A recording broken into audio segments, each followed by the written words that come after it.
Welcome to the Beach House. This is Angie Guy, and thank you for joining me today.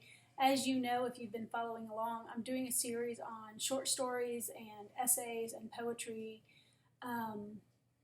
all small press, indie published, because it is the end of the summer and my attention span is about that long. So I need stuff that I can read and walk away from and come back to and pick right back up. And that has been pretty successful. I like to have a book on at all times. I don't know why. I just always like to have something I'm reading. And so right now, that's what I'm doing. So today's book is actually something that's outside my norm. I don't consider myself a poet. Poetry is a mystery to me. I don't know what makes good poetry. I don't know. I don't understand a lot of poetry.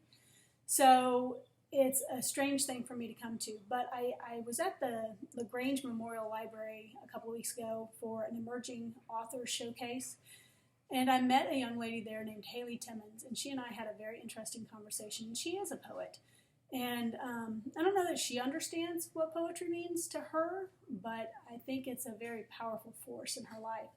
So I was interested by her, and I picked up her book and decided that I would read it at some point and give it a go, even though poetry is not necessarily my thing. Now, I can't tell you that I think this was great poetry academically. I don't know. I don't even know how to gauge poetry. I gauge everything I read by how it makes me feel, what it makes me feel, if it makes me feel, and these poems definitely made me feel. Hayley Timmons is a writer who was diagnosed with bipolar disorder and has suffered through depression and suicidal tendencies and self-harm tendencies. And she's suffered with loss, and she's suffered with bullying, and she has had a difficult life, as many people with mental illness do. And I was so impressed at the way she embraced her mental illness and said, look, at least now I understand how I'm wired. And instead of saying, oh, I'm broken, I can't go on, she's saying, okay, I understand this, so from here I have a platform and I can jump and I can go somewhere else. And I can take what I know about myself and I can build something better. And I cannot do the self-harm. And I can find better ways of expressing myself. And I found that empowering. So I read her books, and from the moment I opened it, I understood exactly what she was saying.